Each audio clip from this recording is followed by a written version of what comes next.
बड़ी खबर आपको बता दें, वॉशिंगटन से आ रही है, जहां इजरायल के दूतावास के 2 कर्मचारियों की हत्या कर दी गई। यहूदी धार्मिक स्थल के पास इन कर्मचारियों पर फायरिंग की गई, जिसमें 2 की हत्या कर दी गई है। वॉशिंगटन पुलिस ने एक हमलावर को अरेस्ट कर लिया है। हमलावर ने लगाए आजाद फिलिस्तीन के नारे। वॉशिंगटन पुलिस हेडक्वार्टर के पास ये गोलीबारी की गई। इजरायल ने फायरिंग को आतंकी वारदात बताया है। नागरिकों की सुरक्षा के लिए किसी भी हद तक जाएंगे, ये कहना है इजरायल का, और कहना है कि उम्मीद है कि अमेरिका कार्रवाई करेगा। बड़ी खबर आपको बता रहे हैं, हमारे वरिष्ठ सहयोगी नीरज राजपूत हमारे साथ फोन लाइन पर जुड़ रहे हैं। नीरज, ये एक बड़ा हमला।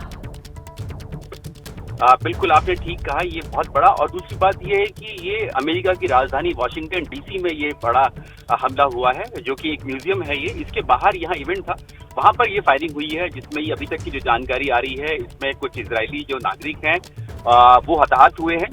जो इजराइल के जो ऑफिशियल अथॉरिटीज हैं, उन्होंने भी इस बात का कंफर्मेशन किया है कि इसमें इजरायली नागरिक जो है हताहत हुए हैं। हालांकि अभी इसके पीछे कौन है, किसने ये अंजाम दिया है इस गोलीबारी को, इस इंसिडेंट को, इसके बारे में अभी तक साफ नहीं है। लेकिन लगता ऐसे ही है, जो यहूदियों के खिलाफ जो प्रदर्शन होते हैं या उनके खिलाफ जो मानसिकता है, विचारधारा है, उसी के तहत एंटीसेमेटिक जिसको बोला जाता है, आइडियोलॉजी को, उन्हीं लोगों ने, उनसे जुड़े हुए लोगों ने, कट्टरपंथियों ने ही इस घटना को अंजाम दिया है। जो 2 हमलावर थे, उनके बारे में क्या कोई जानकारी साफ हो पाई है अब तक नीरज, की वो क्या अमेरिका के ही रहने वाले थे, बाहर से प्रवासी थे? इस बारे में कुछ साफ हो पाया है? देखिए, अब से कुछ देर पहले की ये घटना है। अभी इस बारे में साफ नहीं है कि ये जो हमलावर आए थे, जिन्होंने फायरिंग करी है, इसमें कौन लोग शामिल थे। लेकिन इतना जरूर इजराइल के जो अधिकारी हैं, उन्होंने इतनी बात जरूर कही है कि ये यहूदियों के खिलाफ जो पूरी दुनिया में कट्टरपंथी जो लोग हैं, उनके द्वारा ही ये इस घटना को अंजाम दिया गया है। अभी तक किसी ने इस घटना के लिए जिम्मेदारी अभी तक नहीं ली है कि किसने इस घटना को अंजाम दिया है, कि आखिरकार कौन है। लेकिन अमेरिका में ये घटना होना, वॉशिंगटन डीसी में, अमेरिका की राजधानी में, जो बहुत ही सुरक्षित राजधानी मानी जाती है, इलाका माना जाता है, अमेरिका वैसे ही सुरक्षित, लेकिन वॉशिंगटन डीसी को तो बहुत ज्यादा सुरक्षित माना जाता है। वहां पर इस तरह की गोलीबारी होनी, वो भी यहूदियों के खिलाफ होना, जब एक इवेंट हो रहा था म्यूजियम के बाहर। ये वॉशिंगटन डीसी में म्यूजियम है, जूइश, जो यहूदियों का म्यूजियम है, वहां पर ये एक इवेंट हो रहा था।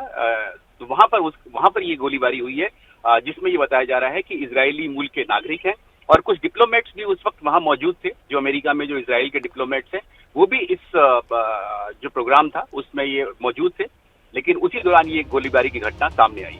बिल्कुल, राजधानी में यह हमला होना वाकई ये बहुत यहाँ पर अब अलग अलग तरह के सवाल खड़े हो जाते हैं। इजरायल तो इस फायरिंग को आतंकी वारदात बता रहा है नीरज, लेकिन क्या अभी इसे आतंकी वारदात कहना सही होगा या जल्दबाजी होगा?